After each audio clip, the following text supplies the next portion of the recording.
Hello student, welcome to our YouTube channel commerce vision C. आज की class में continue करेंगे टॉपिक स्टेटमेंट ऑफ अफेयर का। इसे लास्ट क्लास में हमने कुछ एग्जांपल कवर किए हैं। अगर अभी तक आपने लास्ट क्लास ही नहीं देखी, देखिए ताकि आपकी स्टडी में कंसिस्टेंसी बनी रहे। अगर अभी तक आपने मेरे यूट्यूब चैनल कॉमर्स विजन सी को सब्सक्राइब नहीं किया, सब्सक्राइब कीजिए और बेल आइकन जरूर प्रेस कीजिए ताकि जब भी मैंने वीडियोस अपलोड करूँ सबसे पहले नोटिफिकेशन आपके पास जाए, आप वीडियोज़ को देखकर आपकी स्टडी बूस्टअप हो। कवर करते हैं स्टेटमेंट की पन्वर कमेंस्ड बिजनेस ऑन 1 अप्रैल 2014। तो पन्वर ने बिजनेस स्टार्ट किया 1 अप्रैल 2014 को कैपिटल 1 लाख रुपए लगा के। 1 अप्रैल 2014 यानी कि हमारे पास ओपनिंग कैपिटल 1 लाख रुपए से है, which he paid into bank account open for that purpose. On the same date he bought furniture which cost 20,000। Same date को यानी कि 1 अप्रैल 2014 को ही एक फर्नीचर खरीदा गया जिसकी कॉस्ट है 20,000 रुपये। And made purchase of goods worth 65,000। जो गुड्स खरीदी गई है वो 65,000 खरीदी गई है। He kept his books on single entry based. जो बुक्स बनाई जाती है वो सिंगल एंट्री बेस्ड है। 31 मार्च 2015 को स्टॉक का वैल्यूएशन किया गया 83,000 से। तो यहाँ पे जो फर्नीचर है ये भी असेट्स है, स्टॉक भी असेट्स है। There were book debt amounting, तो यहाँ पे डेटर्स का 34,000 है और which 2,000 represent debt which were irrecoverable, यानी कि ये रिकवर नहीं होंगे। तो ये कौन से डेट होंगे? बैड डेट हो जाएंगे। डेटर में से माइनस कर देंगे बैड डेट का, तो नेट अमाउंट हमारे पास डेटर का आ जाएगा जो रिकवर होने वाला है। क्रेडिटर्स 36,000, तो ये हमारे पास लायबिलिटी साइड आएंगे स्टेटमेंट ऑफ अफेयर के अंदर। और जब बैंक पासबुक शोड है बैलेंस, तो यहाँ पे 14,500 का बैंक बैलेंस है, असेट साइड दिखाया जाएगा। पन्वर ने विदड्रॉ किया 3 टाइम्स फ्रॉम बिजनेस, तो यहाँ पे 3 बार पन्वर ने ड्रॉइंग कर ली प्राइवेट एक्सपेंसेस के लिए। हर बार उसने 6,000 निकाला है, तो 3 बार उसने 6,000 करके विदड्रॉ कर लिए और 5,000 के कहते गुड्स है जो उसने निकाल ली। तो ये ड्राइंग, दोनों ही ड्राइंग है ये अपनी। He took 10,000 as a loan from his wife, तो उसने 10,000 का लोन लिया वाइफ से 1 अक्टूबर 2014 को, जिसकी रेट ऑफ इंटरेस्ट 15% है। तो ये लाइबिलिटी साइड जाएगा। But had paid no interest, अभी तक इंटरेस्ट भी नहीं दिया, तो इसका इंटरेस्ट जो बनता है 10,000 के ऊपर 15% 1 अक्टूबर 2014 से लेकर के 31 मार्च 2015 तक को अकाउंट जब क्लोज करेंगे, 6 महीने का इंटरेस्ट भी इसके ऊपर अभी अनपेड है, तो इंटरेस्ट को भी कंसीडर किया जाएगा। He gave 2,000 to his son from business, तो उसने 2,000 रुपये अपने बिजनेस से निकाल के बेटे को दे दिए। विच ही ओमिटेड टू एंटर, जिसको वो रिकॉर्ड करना भूल गया, तो ये भी क्या है? ड्रॉइंग है।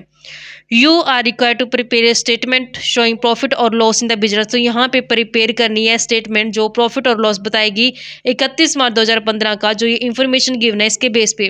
तो हमने यहाँ पे समझ लिया कि कौन सी असेट्स और कौन सी लायबिलिटी वो सभी हमें स्टेटमेंट ऑफ अफेयर के अंदर दिखा देनी है। जैसे कि यहाँ पे असेट साइड पे हमारे पास गिवन है डाटा, जैसे यहाँ पे फर्नीचर आएगा 20,000 का, गुड्स नहीं आएंगी स्टेटमेंट ऑफ अफेयर के अंदर क्योंकि सिर्फ असेट्स और लायबिलिटी को दिखाया जाएगा। फर्नीचर असेट साइड चली जाएगी, स्टॉक भी असेट साइड जाएगा, डेटर असेट साइड, लेकिन इसमें से बैड डेट को माइनस कर देंगे। ये क्रेडिटर्स लायबिलिटी साइड चले जाएंगे। और जो डाटा अनदर इसके अलावा बैंक का बैलेंस है, बैंक बैलेंस यहाँ पे गिवन है 14,500 से, ये असेट साइड जाएगा। स्टेटमेंट ऑफ अफेयर का जो फॉर्मेट है उसमें हमने जो प्रिपेयर करना है क्लोजिंग स्टेटमेंट ऑफ अफेयर बनाने। 31 मार्च 2015 का अकाउंट क्लोज हो जाते हैं। लायबिलिटीज का अमाउंट और असेट्स का अमाउंट। असेट्स में हमारे पास डाटा गिवन है बैंक का, बैंक बैलेंस है 14,500 से। स्टॉक का अमाउंट गिवन है, स्टॉक 83,000 रुपये से। डेटर्स गिवन है, डेटर्स का अमाउंट 34,000 से, लेकिन इसमें से 2,000 रिकवर नहीं होंगे जो कि बैड डेट होंगे, तो 2,000 माइनस करके 32,000 है जो नेट अमाउंट डेटर्स का आ जाएगा। नेक्स्ट हमारे पास फर्नीचर गिवन है, फर्नीचर का अमाउंट 20,000 रुपये से। लायबिलिटी साइड पे क्रेडिटर्स आएंगे, क्रेडिटर्स का अमाउंट 36,000। जो लोन लिया गया वाइफ से, तो यहाँ पे दिखाया जाएगा लोन फ्रॉम वाइफ। जो लोन लिया गया 10,000 का 1 अक्टूबर 2014 को 15% रेट ऑफ इंटरेस्ट, लेकिन इसके ऊपर इंटरेस्ट जो पेमेंट नहीं की गई, तो इंटरेस्ट को भी हमने कंसीडर करना है। लोन का जो अमाउंट है वह 10,000। आउटस्टैंडिंग इंटरेस्ट, क्योंकि इंटरेस्ट पे नहीं किया गया, तो इसके अंदर हमने ऐड कर देना है आउटस्टैंडिंग इंटरेस्ट। 10,000 अमाउंट है, 15% रेट है और जो ये लोन लिया गया है इसकी डेट मेंशन की गई है 1 अक्टूबर 2014 को, यानी कि 1 अक्टूबर 2014 से लेकर के ये अकाउंट क्लोज करते हैं हम 31 मार्च 2015 को। तो 6 महीने का बनता है। तो 6 महीने का इंटरेस्ट जो अगर कैलकुलेट करें इसके ऊपर 6 महीने का इंटरेस्ट बनता है 750 रुपये। तो 10,000 प्लस 750 करेंगे 10,750 टोटल अमाउंट हो जाएगा। इसके अलावा और कोई इन्फॉर्मेशन नहीं है असेट्स लायबिलिटी के रिगार्डिंग। क्लोज करते हैं, असेट्स का टोटल बनता है 1,49,500। लायबिलिटी साइड पे भी 1,49,500 बनना चाहिए, लेकिन यहाँ पे बैलेंसिंग फिगर आती है 1,02,750। तो जो ये बैलेंसिंग फिगर है ये कैपिटल की आएगी। ये कैपिटल कौन सी कैपिटल है? क्लोजिंग कैपिटल, क्योंकि जो ये हमने स्टेटमेंट ऑफ अफेयर बनाई है ये 31 मार्च यानी कि एंड की बनाई है, जब अकाउंटिंग पीरियड एंड हो रहा है।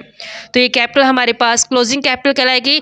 तो जब हम स्टेटमेंट ऑफ प्रॉफिट और लॉस कैलकुलेट करेंगे कि प्रॉफिट हो रहा है या फिर लॉस हो रहा है ड्यूरिंग द ईयर, तो यहाँ पे एक अकाउंटिंग पीरियड के दौरान जो रिजल्ट मिलेगा हमें, तो स्टार्टिंग हमने क्लोजिंग कैपिटल से करनी है। जो क्लोजिंग कैपिटल अभी कैलकुलेट की गई स्टेटमेंट ऑफ अफेयर से वो 1,02,750। इसमें से हमने क्या करना है? ड्राइंग को ऐड कर देना है। ऐड करेंगे इसके अंदर ड्राइंग। तो यहाँ पे जो ड्राइंग की गई है वो हमें स्टेटमेंट के अंदर गिवन है। स्टेटमेंट में गिवन है कि पनवर ने विड्रॉ के 3 टाइम प्राइवेट एक्सपेंस के लिए हर बार उसने 6,000 निकाल लिया है। तो 3 बार करेंगे तो 18,000 हो जाएगा। 5,000 की गुड्स ले गया वो और 2,000 रुपये उसने अपने सन को दे दिए। तो ड्राइंग में कुछ तो कैश विड्रॉ की गई है, 6,000 कैश है और 3 बार ले गया वो, तो 18,000 की तो कैश विड्रॉ होगी। और कुछ उसने गुड्स विड्रॉ किए। गुड्स जो विड्रॉ किया वो 5,000 से, और जो उसने अपने सन को कैश दिया है अमाउंट 2,000। तो टोटल ड्राइंग अगर करते हैं 18,000 प्लस 5,000 प्लस 2,000 करेंगे तो 25,000 का टोटल ड्राइंग है जो किया गया है। 1,02,750 में ऐड करते हैं 25,000 तो 1,27,750 बनता है। इसमें से लेस करते हैं जो ओपनिंग कैपिटल है। ओपनिंग कैपिटल हमारे पास स्टेटमेंट के अंदर गिवन है 1 अप्रैल की, यानी कि ओपनिंग कैपिटल है 1 लाख रुपए से। ओपनिंग कैपिटल 1 लाख रुपए माइनस करके हमारे पास बैलेंस आता है 27,750। तो ये बैलेंस प्रॉफिट का या फिर लॉस का है कि स्टार्टिंग में 1 लाख लगाए थे और एडजस्टेड क्लोजिंग कैपिटल हो गए 1,27,750। तो क्लोजिंग कैपिटल किस कारण से बड़ी होगी? प्रॉफिट के कारण से। तो जो ये बैलेंस आया है ये हमारे पास प्रॉफिट का बैलेंस आया है, क्योंकि स्टार्टिंग में 1 लाख लगाए थे और लास्ट में 1,27,750 हो गए। किस कारण से बढ़ सकते हैं? प्रॉफिट के कारण से बढ़ सकते हैं। तो इस कारण से जो बैलेंसिंग फिगर है ये प्रॉफिट की है। इस तरीके से बच्चों हमारे पास ये सम बनता है। आई होप कि आपको क्लियर हो गया है। नेक्स्ट एग्जाम्पल की स्टेटमेंट कवर करते हैं। स्टेटमेंट गिवन है कि Vikas is keeping his accounts according to single entry system. Vikas अपनी बुक्स ऑफ अकाउंट्स को सिंगल एंट्री बेस पे प्रिपेयर करते हैं। His capital on 31st December 2015 was 2,50,000। 31 दिसंबर 2015 की कैपिटल गिवन है 2,50,000 से, और हिज कैपिटल 31 दिसंबर 2016 की गिवन है 4,25,000 से। 2015 की क्लोजिंग कैपिटल और 2016 की क्लोजिंग कैपिटल दोनों ही गिवन है। और लास्ट टाइम बोला कि हमने जो प्रॉफिट और लॉस स्टेटमेंट प्रिपेयर करनी है वो 31 दिसंबर 2016 की करनी है, यानी कि अकाउंट ईयर कब क्लोज करना है? 31 दिसंबर 2016 को। तो यहाँ से हमें पता चलता है कि जो 31 दिसंबर 2015 की कैपिटल है, यानी कि जो ये क्लोजिंग कैपिटल है ये 31 दिसंबर 2016 के लिए ओपनिंग कैपिटल बन जाए, क्योंकि जब 31 दिसंबर 2015 को अकाउंट क्लोज करके 1 जनवरी 2016 को जब अकाउंट स्टार्ट किए गए होंगे तो ये क्लोजिंग कैपिटल लास्ट ईयर की ओपनिंग कैपिटल बन जाएगी नेक्स्ट ईयर की, क्योंकि हम जानते हैं कि जो लास्ट ईयर का क्लोजिंग बैलेंस होता है वो नेक्स्ट ईयर का ओपनिंग बैलेंस हो जाता है। तो जो ये 31 दिसंबर 2015 की 2,50,000 क्लोजिंग कैपिटल है, यही कैपिटल 1 जनवरी 2016 के लिए ओपनिंग कैपिटल हो जाएगी।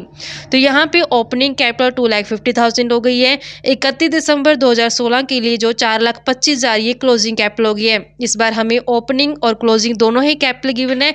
इस कारण से स्टेटमेंट ऑफ अफेयर बनाने की ज़रूरत नहीं है क्योंकि ऑलरेडी दोनों ही कैपिटल का डाटा हमारे पास गिवन है। He further inform you that during the year he gave a loan 30,000 to his brother from business on his private account. अब यहाँ पे मेंशन किया गया है कि साल के दौरान उसने लोन दे दिया 30,000 का। किसको दे दिया? अपने ब्रदर को। बिजनेस से पैसे निकाला और अपने ब्रदर को दे दिया, ये प्राइवेट अकाउंट से। तो यहाँ पे ये क्या कहलाएगा? ये लोन ड्राइंग कहलाएगा, क्योंकि जब भी पर्सनल यूज़ के लिए पैसा विदड्रॉ किया था बिजनेस में से एक प्रोप्राइटर द्वारा, तो वो ड्राइंग बन जाता है बिजनेस के पॉइंट ऑफ व्यू से। तो जो ये 30,000 का लोन दिया है ये ड्राइंग बन जाएगा बिजनेस के पॉइंट ऑफ व्यू से। इसके अलावा विदड्रॉ किए गए 1,000 पर मंथ, यानी कि हर महीने 1,000 रुपये जो विदड्रॉ किए जाते हैं, ये भी किसके लिए किए हैं? Personal purpose. तो ये भी क्या हो जाएगा? ड्राइंग हो जाएगा। 1,000 हर महीने विदड्रॉ किया था और टोटल कितने महीने होते हैं? 12 महीने। तो 12,000 पे टोटल है जो ड्राइंग कहलाएगी। He used a flat for his personal purpose, उसने फ्लैट का इस्तेमाल किया अपने पर्सनल पर्पज़ के लिए, और जो उसका रेंट किराया बनता है जो 1,800 पर मंथ बनता है। तो यहाँ पे 1,800 एक महीने का, तो टोटल 12 महीने होते हैं। 1,800 को 12 से मल्टीपल करेंगे तो टोटल 21,600 का रेंट बन जाएगा। ये भी ड्राइंग कहलाएगा क्योंकि उसने अपने पर्सनल यूज़ के लिए इसको इस्तेमाल किया है। Electricity charge at an average of 10% rent per month were paid from the business account. तो यहाँ पे जो बिजली का खर्चा आता है वो 10% हो जाए। किसका 10% करेंगे? जो रेंट पर मंथ पे किया जाता है उस रेंट का 10% कर देंगे तो हमारे पास इलेक्ट्रिसिटी चार्ज आ जाएगा। ये भी ड्राइंग कहलाएगा। During the year he sold he 7% government bond 50,000 at 1% premium. उसने साल के दौरान क्या किया? उसके पास 50,000 के गवर्नमेंट बॉन्ड थे जो उसने बेच दिए 1% प्रीमियम के ऊपर, और जो पैसा मिला उसने वही पैसा बिजनेस के अंदर लगा दिया। तो ये क्या कहलाएगा? जो एडिशनल कैपिटल इंट्रोड्यूस की गया वो कहलाएगा। प्रिपेयर करना है statement of profit and loss for the year ending 31 दिसंबर 2016। तो यहाँ पे हमने सिर्फ और सिर्फ स्टेटमेंट ऑफ प्रॉफिट और लॉस कैलकुलेट करना है कि क्या एक बिजनेसमैन को यहाँ पे प्रॉफिट हो रहा है या फिर लॉस हो रहा है। तो हमारे पास जो डाटा था वो सारा हमने देख लिया। स्टार्टिंग की जाते हैं क्लोजिंग कैपिटल से। क्लोजिंग कैपिटल 4,25,000 गिवन है और जितनी भी ड्राइंग है वो सारी मेंशन है। तो स्टेटमेंट ऑफ प्रॉफिट और लॉस बनाते हैं फॉर द ईयर एंडिंग 31 दिसंबर 2016 की, कि यहाँ पे जो अकाउंट ईयर एंड हो रहा है वो 31 दिसंबर 2016 को हो रहा है। तो क्लोजिंग कैपिटल इस बार हमें स्टेटमेंट के अंदर गिवन है क्लोजिंग कैपिटल जो कि 4,25,000 से, और जितनी भी ड्राइंग की गई वो सारी हमने इस क्लोजिंग कैपिटल के अंदर ऐड कर देनी है। तो ड्राइंग हमारे पास गिवन है कि एक तो उसने लोन दिया अपने ब्रदर को, लोन टू हिज ब्रदर, अपने ब्रदर को जो उसने लोन दिया अमाउंट थी वो 30,000 रुपये से। इसके अलावा उसने हर महीने 1,000 रुपये जो विदड्रॉ कर लिया अपने पर्सनल यूज़ के लिए। तो ये भी क्या कहलाएगी? ड्राइंग कहलाएगी। जो ड्राइंग की जाती है, ड्राइंग 1,000 रुपये पर मंथ की जाती है। टोटल 12 महीने होते तो 12,000 होगी है। और तीसरा उसने क्या किया? रेंट पे कर दिया अपने पर्सनल जो अपार्टमेंट में वो रहता था, पर्सनल उसका खर्चा, ये भी ड्राइंग कहलाएगा। 1,800 रुपये पर मंथ है, टोटल 12 महीने होते हैं तो 21,600 टोटल रेंट का हो गया। इसके अलावा जो इसने इलेक्ट्रिसिटी चार्ज पे किया गया, जितना रेंट बनता है 21,600, उसका 10% करके इलेक्ट्रिसिटी चार्ज बनता है जो कि 2,160 रुपये है। इन सब का टोटल करते हैं तो 65,760 रुपये की टोटल ड्राइंग है जो की गई है। क्लोजिंग कैपिटल के अंदर ऐड करते हैं ड्राइंग को तो टोटल अमाउंट बनता है 4,90,760 रुपये। इसके अलावा उसने फर्दर कैपिटल और इंट्रोड्यूस की गई है। फर्दर कैपिटल को क्या करते हैं? हमने माइनस करना होता है, लेस करेंगे जो फर्दर कैपिटल इंट्रोड्यूस की गई ड्यूरिंग द ईयर। 50,000 के बॉन्ड थे, 1% प्रीमियम के ऊपर उसने सेल करके आगे वही पैसा बिजनेस के अंदर लगा दिया। तो 50,000 कॉस्ट प्लस उसके अंदर कर देंगे 1% प्रीमियम का। तो हमने यहाँ पे देखा कि जो पैसा लगाया गया 50,000, इसका 1% प्रीमियम, 50,000 का 1% करेंगे तो 500 बनता है। तो टोटल 50,500 रुपये जो एडिशनल कैपिटल इंट्रोड्यूस किया गया है वो हमने माइनस कर देना इसमें से। तो हमारे पास बैलेंस आता है 4,40,260 रुपये। तो ये हमारे पास एडजस्टेड क्लोजिंग कैपिटल आ गई है। इसमें से माइनस कर देते हैं ओपनिंग कैपिटल। ओपनिंग कैपिटल हमारे पास 2.5 लाख रुपए गिवन है, तो 2.5 लाख जब माइनस करेंगे तो हमारे पास बैलेंस बनता है 1,90,260 रुपए का। तो जो ये बैलेंस है ये अब प्रॉफिट है या फिर लॉस है, कैसे पता चलेगा कि स्टार्टिंग में 2.5 लाख लगाए थे और एडजस्टेड क्लोजिंग कैपिटल हो गया 4,40,260। तो किस कारण से ये बैलेंस बढ़ गया होगा क्लोजिंग कैपिटल का? प्रॉफिट के कारण से। तो इस कारण से जो ये बैलेंस आया अब ये प्रॉफिट का बैलेंस कहलाएगा। तो 1,90,260 रुपये जो प्रॉफिट अर्न किया गया है विकास द्वारा। इस तरीके से बच्चों हमारे पास एक कंसेप्ट बनता था स्टेटमेंट ऑफ अफेयर का। आई होप कि क्लियर हो गया है। नेक्स्ट क्लास में इसी का टॉपिक कंटिन्यू करेंगे एडजस्टमेंट के साथ। ऐसे ही रेगुलर क्लासेस के लिए आप मेरे यूट्यूब चैनल कॉमर्स एफिशिएंसी को सब्सक्राइब, लाइक और शेयर करें। बेल आइकन जरूर प्रेस करें ताकि जब भी मैं न्यू वीडियोस अपलोड करूं सबसे पहले नोटिफिकेशन आपके पास जाए, आप वीडियोस को देखकर आपकी स्टडी बूस्टअप हो।